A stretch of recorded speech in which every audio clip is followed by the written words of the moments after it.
Well, on April 9th, the United States will take one big step closer to nuclear war.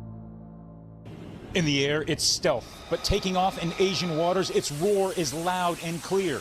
A message to China and North Korea that the U.S. has placed its most high-tech fighter within striking range. This month, combat ready at sea, these stealth marine fighters can quickly launch and land nearly undetected by enemy radar. With these vertical landings, F-35s turn amphibious assault ships into mini aircraft carriers. It's a new capability. The $120 million planes are arriving at sea after major cost overruns and delays. There have been some problems with this plane. Is it really ready to fight tonight? Our aircraft and our squadron is ready to fight and win at any moment that our nation calls upon us. And that means fight tonight? Yes, sir, fight tonight. The military says the technology is a quantum leap.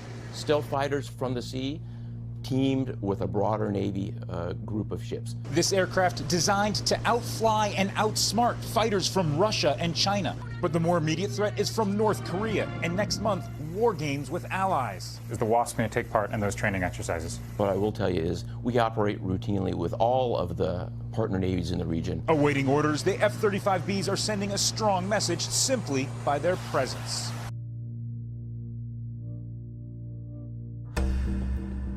This, if not an act of war, was certainly a warlike act.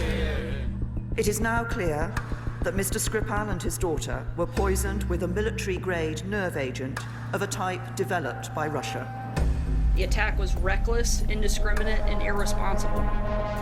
If inadvertently someone did become ill and it was established that it was exposure to the nerve agent, the government would be in a very difficult position. Donald Trump has revealed who will take over as his new security advisor. The man being appointed is former UN Ambassador John Bolton, who's known for his strong stance on North Korea and Iran. The appointment was made in typical Trump style on Twitter. The US president also made use of the social media platform earlier this month when he fired his Secretary of State, Rex Tillerson. Caleb Maupin has a look now at the new arrival through Washington's revolving door. He is the third national security advisor to the Donald Trump administration in the last 14 months. John Bolton is a longtime advocate of the use of force against Iran and against North Korea. Now, those are two countries that are rather vital for the Trump administration in the coming months. In May, Donald Trump will have to weigh in on the Iran deal, whether or not it will continue. And furthermore, the USA is on the verge of carrying out the historic meeting, the first meeting between a head of state of the USA and the leader of the Democratic People's Republic of Korea. So at this point, a lot of questions remain. So the fact that John Bolton has been selected is rather interesting. Democratic Senator Chris Murphy, Connecticut, is a member of the Senate Committee on Foreign Relations, and he joins me now. Your reaction to this news? Yeah, I can't imagine a more reckless, more dangerous pick. I can't say it any better than Steve Clemons. The idea that a person who's first in and first out of the Oval Office on national security measures and matters openly roots for preemptive war against North Korea and Iran with no congressional vote is, just incredibly troubling. And to think about a president who is desperate to try to turn the news away from the myriad of scandals under which he is buried, is going to have someone who is going to eagerly recommend to him that you go around Congress and start what could be catastrophic war with North Korea and Iran, is something that we should all be super concerned about right now. Earlier this year, amid the threat of nuclear North Korea and more, a scientist sounding alarm over climate change. The Bulletin of Atomic Scientists ticked their symbolic doomsday clock ahead.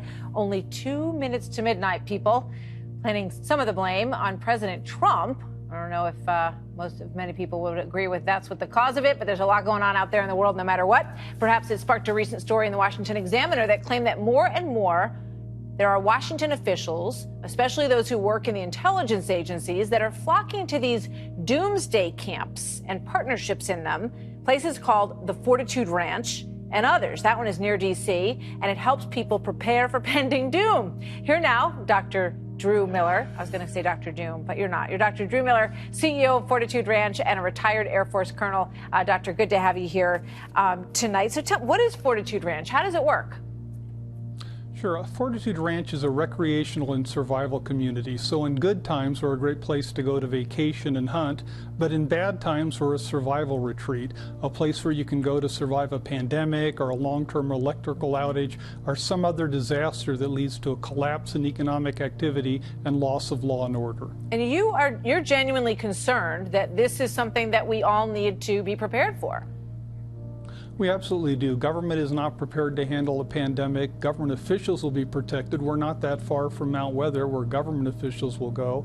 Wealthy people can go to places like Survival Condo if you have millions of dollars.